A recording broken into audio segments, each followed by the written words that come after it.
I hope you can hear me, but let me just start by saying I'm always very touched when I hear such warm words of welcome as I have heard them from Reverend Moe, from you, Reverend Boonstra, from my friend Bert Sachs, and from all the others who make it easy for me to be as transparent as I can possibly be.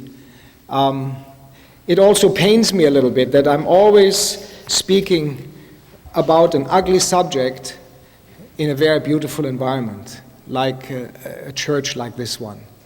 But I guess that should not make me be less transparent and less critical of something which I have so painfully observed very directly in the 17 months I lived in Baghdad and interacted with the government of Iraq, with the US State Department, with the British Foreign Office, and with the UN Security Council. This morning, I was asked to speak with a person in KIRO. This is the Dave Ross show, I guess it's called. I don't like the word. But after that, someone called and said that he was sick and tired to hear a German appeaser, that what one should really do is bomb Iraq. Well, everyone is entitled to his or her view. I'm not an appeaser. I'm simply a person who has been in a certain reality. If you had been in that reality, I think you would have acted just as I did. So I'm not an appeaser. I'm also not a fanatic. And I want to assure you, if I'm critical of US foreign policy, that doesn't make me anti-American at all. I'm pro-American in many ways. My wife, for one, is American. My son here in the audience is half American and half German. So I have studied in this country. I've been a UN official here in New York for 3 years, so I'm not anti-American at all. I'm also not an apologist for a brutal dictator. But when I speak about Saddam Hussein, I also want to be fair here somewhere. He is not a self-made man either. We have a whole portion to do with his ascendancy to brutality, and we should not totally forget that. Nor am I, and I want to say this particularly if in this audience here tonight are also people from northern Iraq, maybe from Kurdistan, Kurds.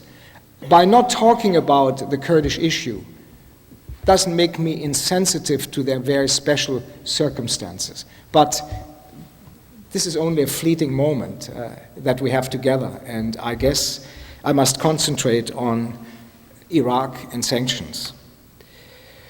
Lastly, several times in Europe, there was a reference to the question of whether this man standing in front of an audience could possibly be paid by the Iraqis. I guarantee you, I'm not paid by the Iraqis. And maybe a little bit surprising, but bear with me. There's so much that is being said about terrorism, and I just feel compelled to begin with a minute of a general observation that relates to what I call the widening scissors.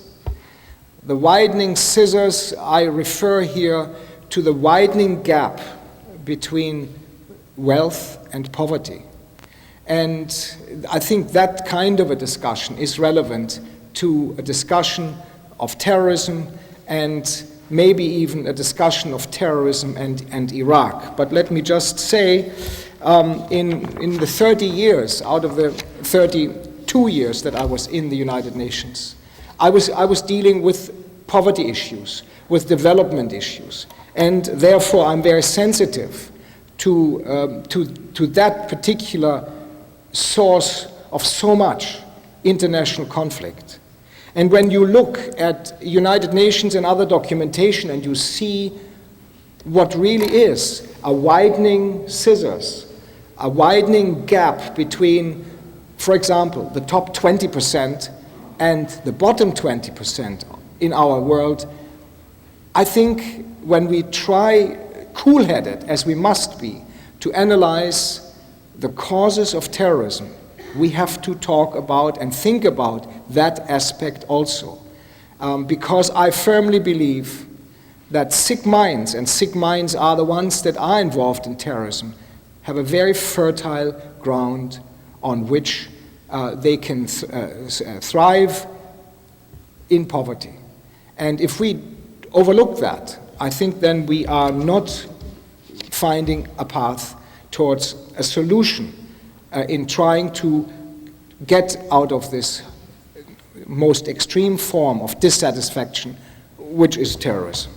If you look, for example, I just want to give you a few to me, significant pieces of evidence of this widening scissors before I move into the subject of tonight. But if you look, for example, at income, at national per capita income, if you compare the top, which is the US, with 29,000 US dollars per person per year, with the bottom, Sierra Leone, of $450. This is the enormous scissor, and it's widening, it's getting worse. If you look at longevity, if today you happen to be born in Japan, your chances that you will see your 80th birthday are absolutely the average. That is the average longevity, 80 years. But if you happen to be born in Malawi, in Central Africa, your chances to see your 30th birthday are statistically not good. The average lifespan in Malawi is 29 years. If you look at the global gross national product, an economic statistic, I think you see something you may not expect. 81% of global income is linked to 26 countries. And the other 160 countries that are members of the United Nations have the balance, 19%. So this is a fantastic disparity here between the haves and the have-nots. And what I always feel is a figure that I can almost not believe.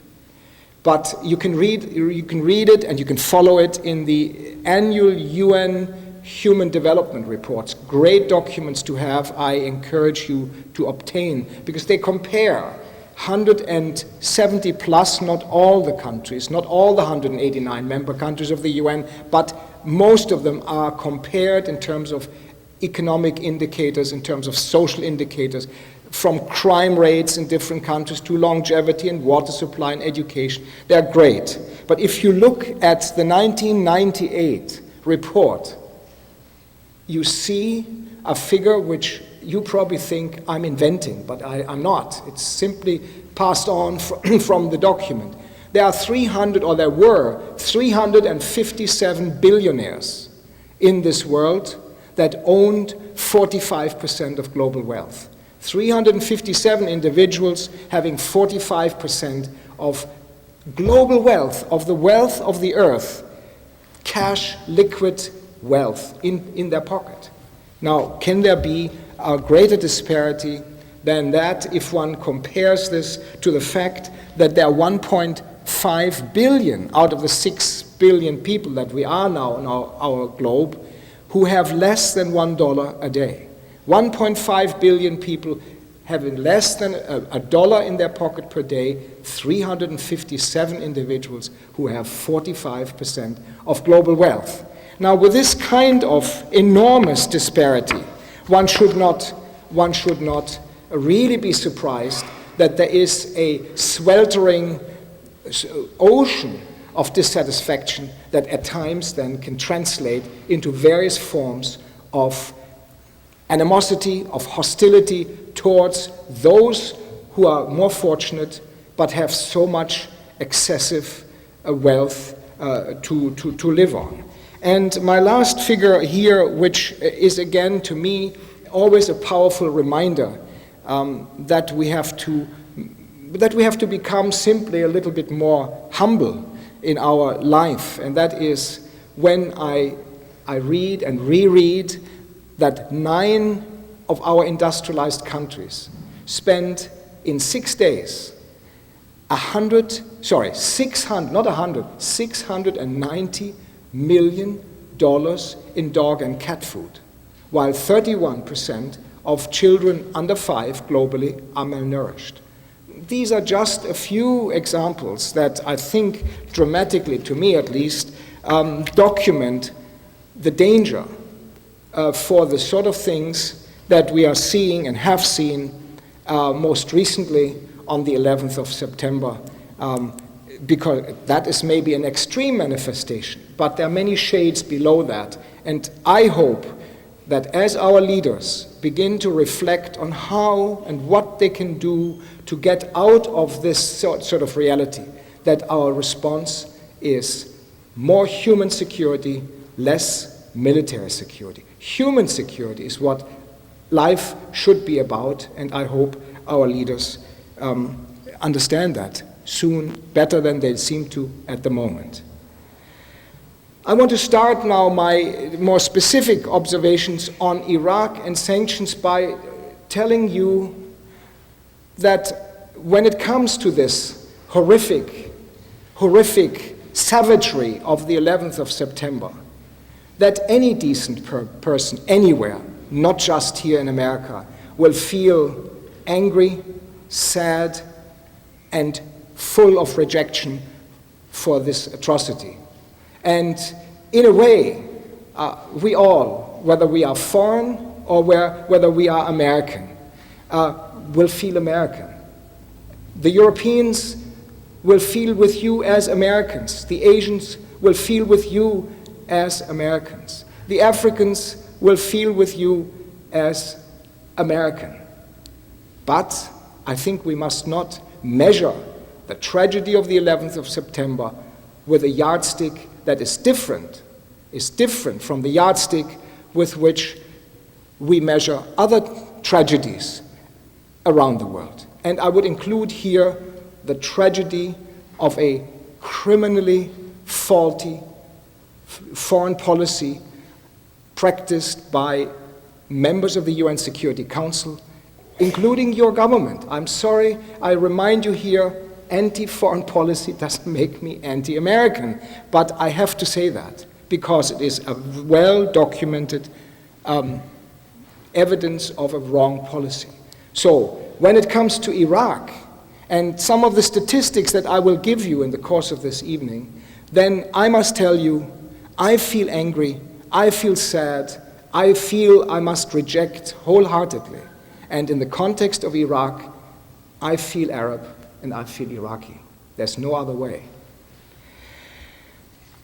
I want to more specifically now try and explain to you what comprehensive economic sanctions have done to Iraq in the 11 years that such sanctions have existed. Practically today, Iraq is stripped of the sovereignty that normally an independent country enjoys. Iraq's oil revenue, the lifeline for the people of Iraq, the oil revenue is being put into a French bank account, the Banque Nationale de Paris, and it is managed not by Iraq, but by the United Nations. That's number one. Number two, everyone needs a recurrent budget to finance civilian infrastructure costs. Your teachers must be paid. Your civil servants must be paid. The roads must be kept in good order. The hospitals must be kept. And if there is no money allocated for that, and I come back to this later, then you won't get very far. I heard with great interest that King County here, your county, one of your counties, has a recurrent budget of $2.8 billion for 1.7 million people that live in King County, I'm told. Well, Iraq also needs some money. And Iraq, under sanctions, doesn't get $1 single to maintain its civilian infrastructure. And the implications, of course, of that are clear. I will come back and explain this a little bit more. But the point, furthermore, is as far as comprehensive economic sanctions are concerned, no foreign investment. The oil industry cannot be modernized. There is no permission to open new oil wells. So Iraq can de facto only carry out simple repairs to the oil industry, no more than that. That's a Band-Aid approach, a very costly Band-Aid approach, but there's nothing that is permitted beyond that. And as a result of having really stymied an economy, you can imagine what that means to employment, what that means to heads of households earning a living. Not possible. All they have is to hold out their hand and get every month something which I will explain when I briefly talk about the Oil for Food program. There is a massive social transformation occurring in Iraq today, which in fact means that the normal structure of the society, particularly the very strong and well-developed middle class, is dying out. Either they have emigrated, many are here, maybe even in this group here tonight, or they have become deprofessionalized, not able to work in the fields for which they were trained. And I want to remind you that Iraq had probably the most progressive economic and social system in the Middle East. It had a lot of money.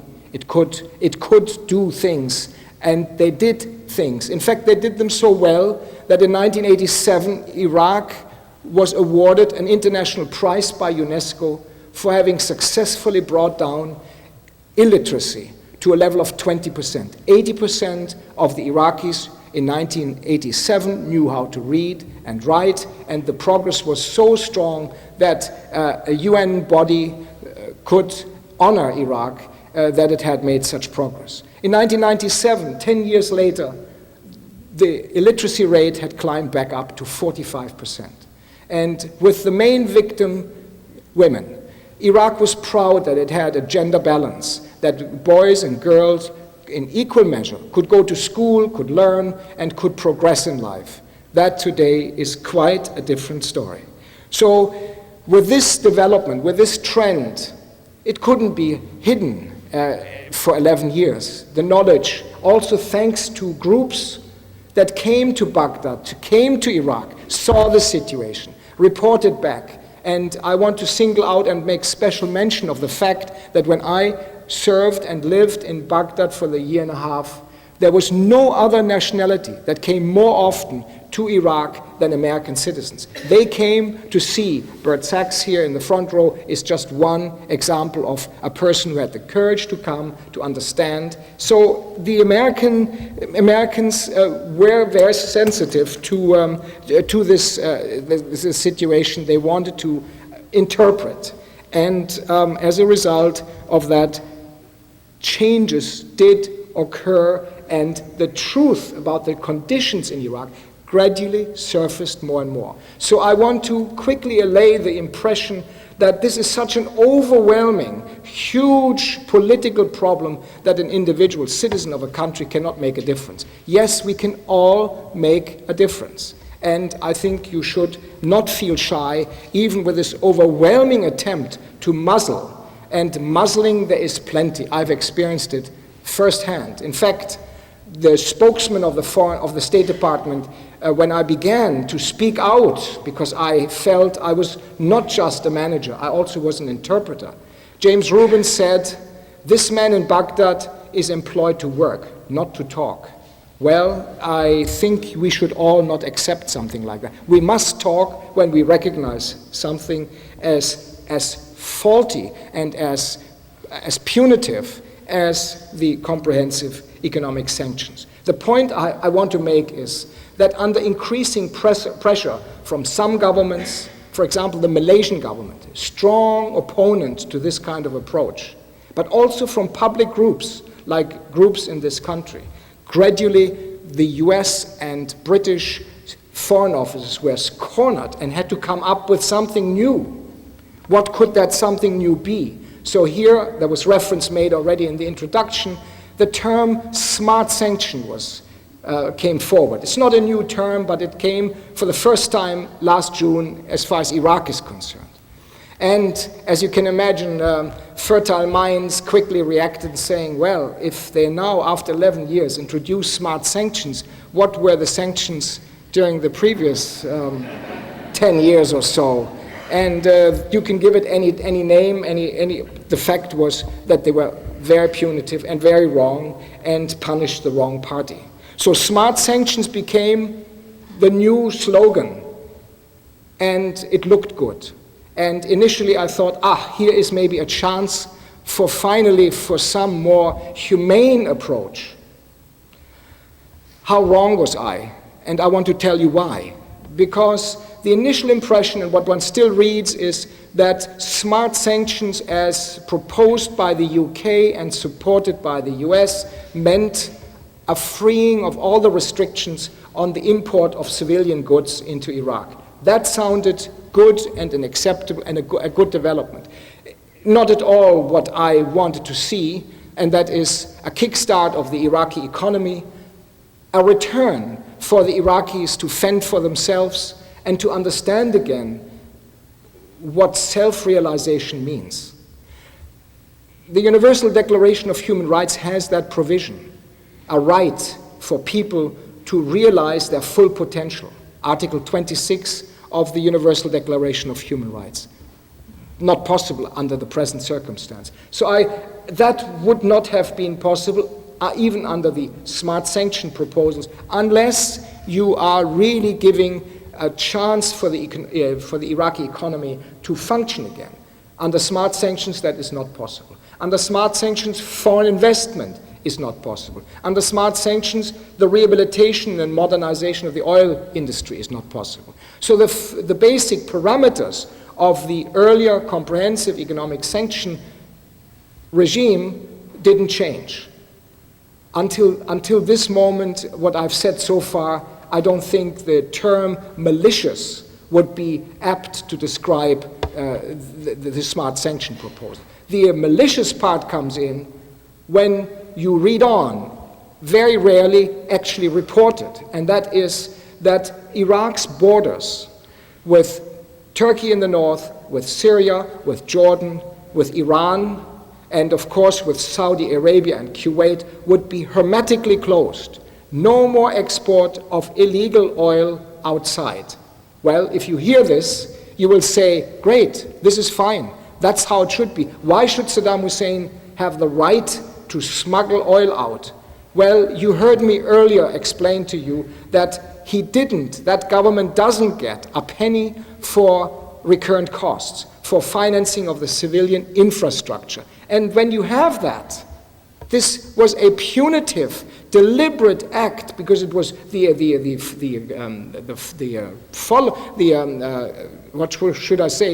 repercussions of that were clear. If you have that situation, the government has to go that road towards adding revenue. And that revenue that they are getting, the highest figure that I have seen in the press comes to $3 billion per year. If you take the population of 23 million and you divide 3 billion, you're getting $130 per person per year. That's all there is for extra, for recurrent cost financing. And then you will say, yes, I did read about the palaces and the luxury goods and all the wasteful expenditure. It is correct, there is that. But that government, that brutal dictator and his government in Iraq has no choice, also for political reasons, to use, I would say, not less than 90% of that $130 per person per year for this civilian infrastructure. The teachers, even though they are unbelievably badly paid, a primary school teacher gets 10,000 dinar or $5 a month. A professor in a university gets the equivalent of 19,000 dinar a month. That's just under $10. Now, the $130 per person must be used.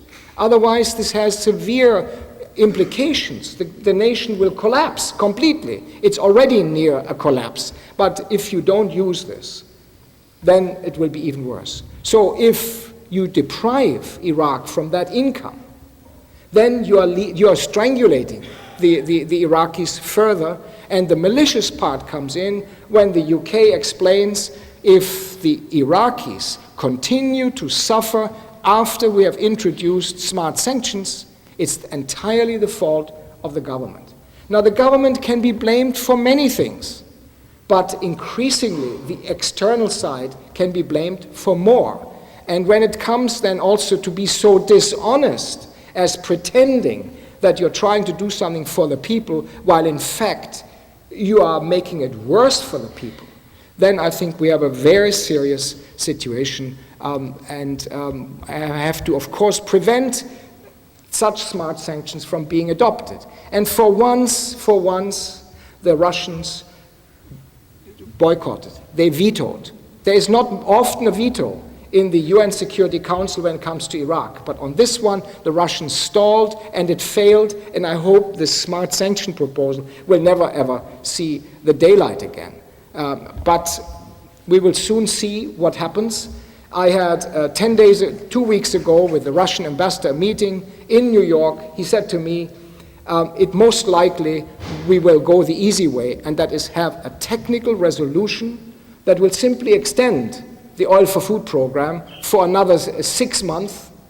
That means, ladies and gentlemen, business as usual. And if you accept the figure of 147 children per day dying, according to UNICEF, children under 5, multiply this by 6 months. And I kept saying as early as October 1999, when I was the Assistant Secretary General for Iraq in Baghdad, don't, government of Iraq, US, UK, Security Council, do not play the political battle on the back of the Iraqi people. So it's just easy to do this. You continue to play that political battle. And then if you come to June or to May, June, early July, then you look forward to your vacation. The Security Council then is empty in New York, more or less. People go away and forget that while you are somewhere enjoying your holiday in Iraq, the dying continues. All that, of course, played into my determination that I could not be associated any longer with a faulty policy, and by being associated with it, being also part of an act that is a violation, a clear violation of international law. Here now a word maybe on this oil for food program, because the oil for food program in a way is a smokescreen, a moral smokescreen, a fig leaf. It pretends to do something for the Iraqi people. And I would say, and I've said to the press, yes, it's an important program, the oil for food program. Without it, the people would be even worse off than they already are. But it is at the same time a completely inadequate program. Again, figures to me, maybe I hope to you also, will make the point I try to make. In 4.5 years of this oil for food program, I want to give you 4 figures. The first one is the entire oil revenue during these 4.5 years comes to $44.4 billion US dollars. For the humanitarian side, for the oil for food program, $26.3 billion became available. The balance was almost entirely available to what is called the United Nations Compensation Commission.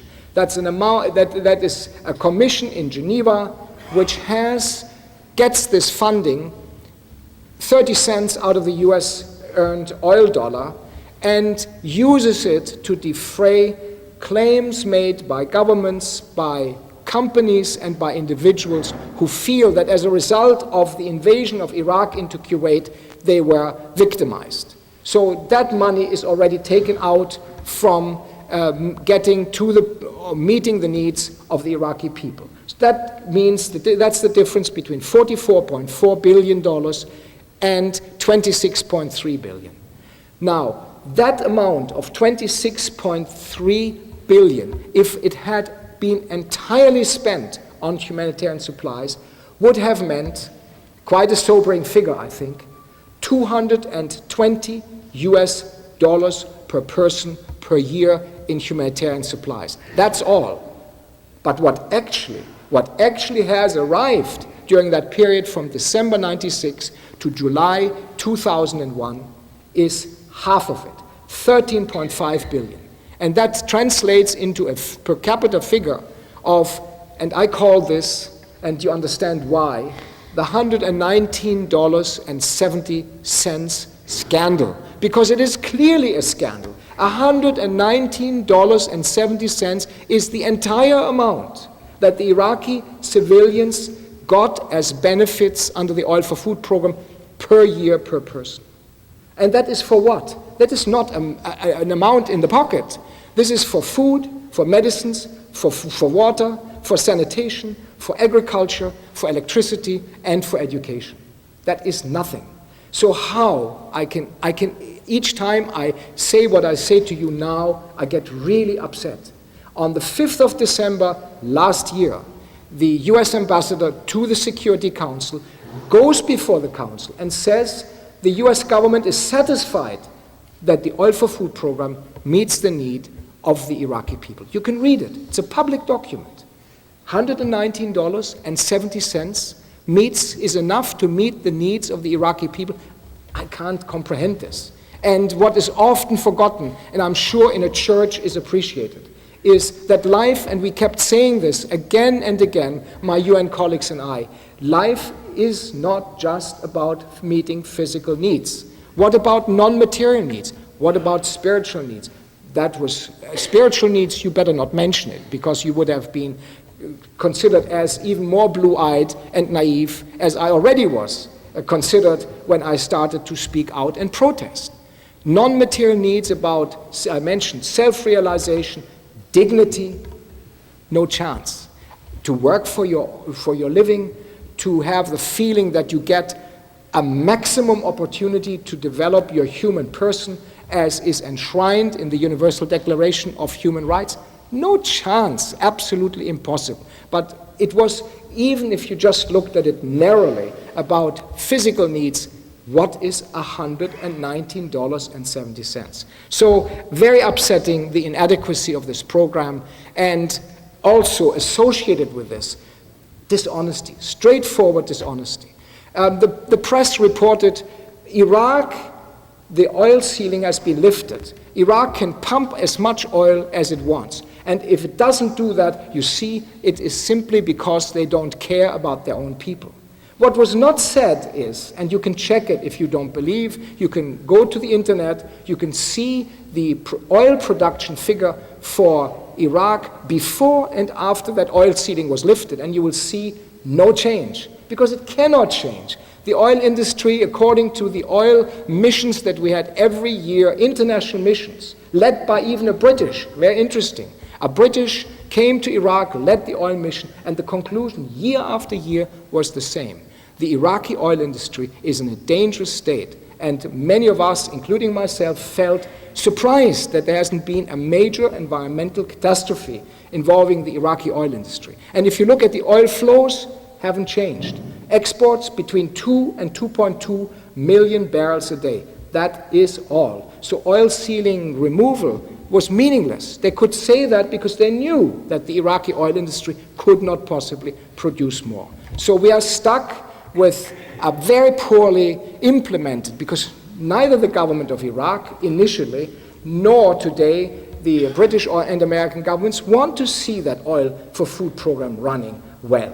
At this very moment, if you were to go and check, you would see that the figure of $4 billion in stalled items, in held back items by the Security Council, 98% of this account US, is a reality. Can you imagine that? $4 billion worth of medicines, of electricity spare parts, of oil spare parts, not reaching there, having been ordered, having been paid for very often, cannot come because of the fear, or the alleged fear, that this is because of dual use, because it could be used by the military.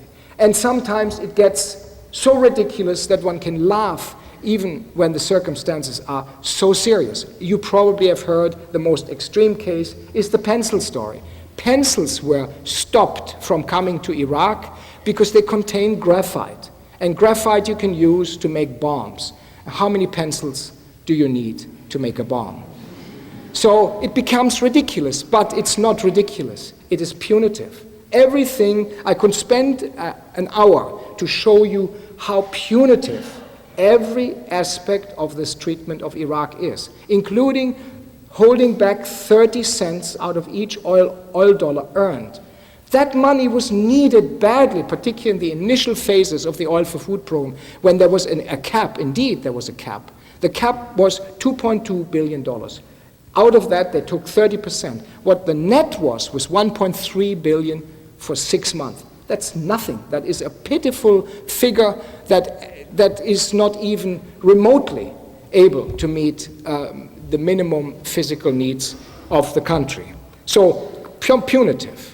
Then comes, unfortunately, and maybe there are lawyers here in the audience, the international law, the Charter of the United Nations, the conventions on the right of the child, the Hague Convention, are not tangible enough to protect innocent civilians under conditions as they exist in Iraq.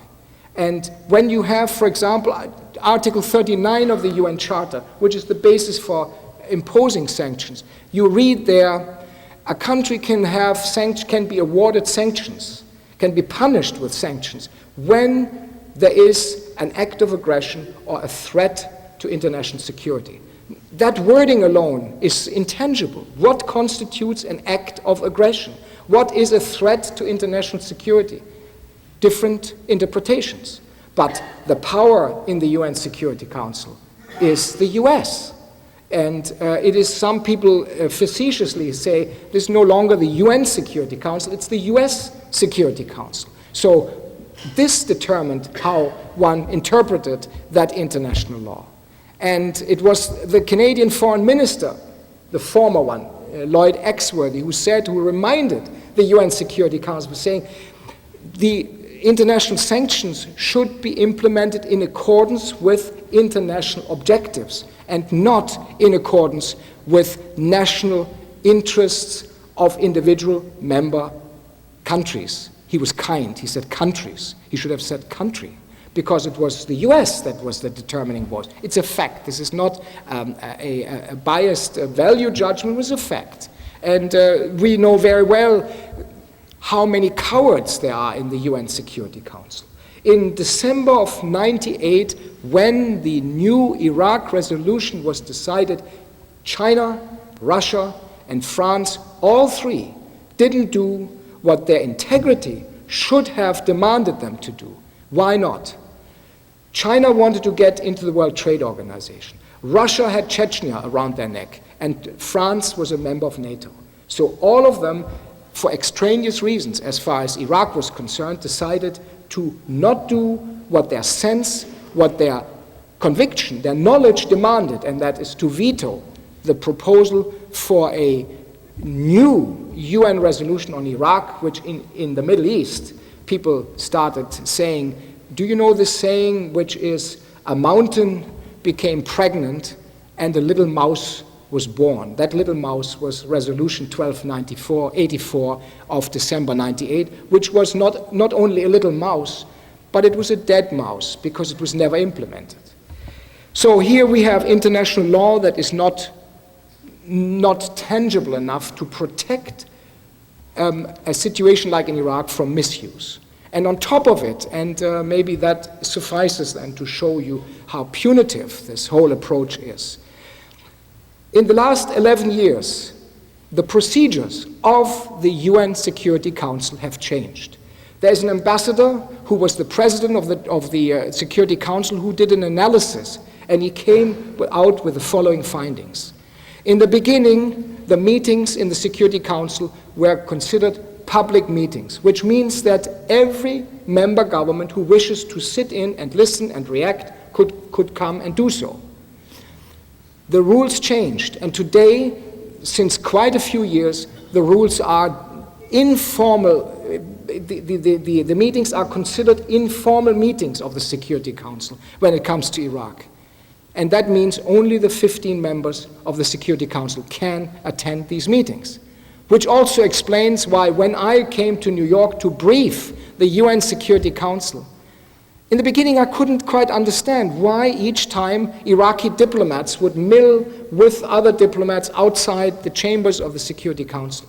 They would be anxious to pick up a word, to say hello to the few friends that they had. But when the actual meeting happened and the doors of the UN Security Council closed, Iraqi diplomats were not allowed to join. They were kept out. So they could not even participate to discuss or respond to issues involving their own country. I think that's maybe a dramatic example of the punitive nature with which Iraq has been treated. And then you get on top of it, you get the media. Now these days, this is why a little bit I started talking about terrorism, because there is that link between terrorism, anthrax, and Iraq. Read for facts. You won't find the facts. It's conjecture. And do we really have the courage to batter a people who have been punished for 11 years because the government of Saddam Hussein is in good shape? They are stronger and more stable than many other Middle Eastern governments. But the people are in bad shape. Now, can we continue to build a policy and maybe even now prepare for an attack against Iraq based on conjectures? I don't think we can. I think we must not. And it looks as if we want to really go ahead in finishing what some of our leaders consider unfinished business. I think that's very dangerous. And as the Secretary General of the Arab League said, you are setting the Middle East in flame if you start attacking Iraq. I thought this was a courageous statement that was made there. At the very end, let me just say, I would be wrong if I wouldn't offer at least a moment of thoughts on what can we do. And what we can do and should do is to reconvert the United Nations into that house of dialogue, not maintain this United Nations as a house of confrontation. The UN was created to solve conflicts, and now the UN exists and creates conflicts. That is an anomaly with such grave consequences that I am, even in these difficult days, when you in America and we in Europe and elsewhere try to find a way out of these very intractable problems that confront us, I think the word dialogue must become an acceptable word, and the Iraqis must be given an opportunity to meet with the Security Council. And if they talk rubbish, if they are dishonest, if we don't have a hidden agenda, we have enough knowledge to know whether they are honest or not honest with us, and give them a chance to explain themselves. On the 26th of this year, the Secretary General had his first meeting with Minister al-Sahaf, the Foreign Minister of Iraq, and it was a promising step forward. But he was muzzled. He was told by the British and American governments, you stop meeting with the Iraqis until we have developed another Iraq policy. Well, where is the other Iraq policy? This was in June, we are now in November. So dialogue, meeting at that level is, to me, very important. As is important that the Arabs are meeting among themselves.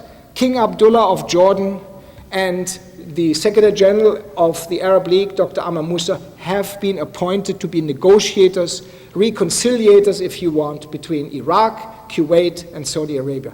Give them a chance, and let us as Westerners not always have this horrible tendency of looking over other people's shoulders and try to make sure that what they are writing down and what they're discussing is what we want them to do. If we do that, we are inviting more of what we are seeing these days and shouldn't be at all surprised. So let the Arabs talk among themselves. 3 or 4 years ago, one could have said, yes, it's possible to look at Palestine and look at Iraq separately.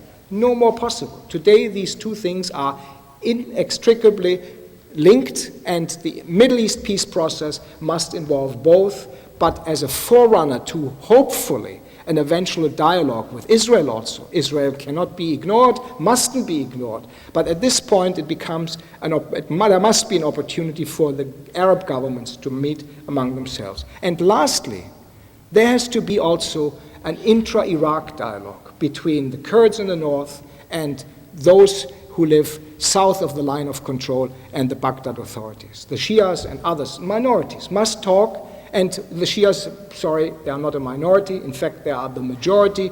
But everyone who has something to do in this ethnic picture in Iraq must be given an opportunity to discuss. And when you have these three levels of dialogue, maybe there is a chance. The big assumption here is that there is no hidden agenda, that we don't continue to say one thing, but in fact do what Henry Kissinger said with such brutal frankness a few years ago when he said, oil is much too important a commodity to be left in the hands of the Arabs. With that attitude, God help us. That's all I can say. But let me, at the very end, just a little story, which I told to Bert Sachs this afternoon, which I think makes a good point. And the point is obvious. But it's something which I always remember when there's a moment when you think, what can we as individuals really do to make a difference? And then I remember that little story of the old man who walks along the beach. I was the UN representative in India. It reminds me of an Indian beach where you see a lot of starfish lying in the sun.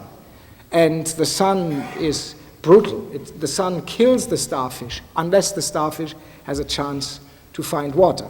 So he walks along the beach and he sees this little girl, and she picks up a starfish and throws it into the waves.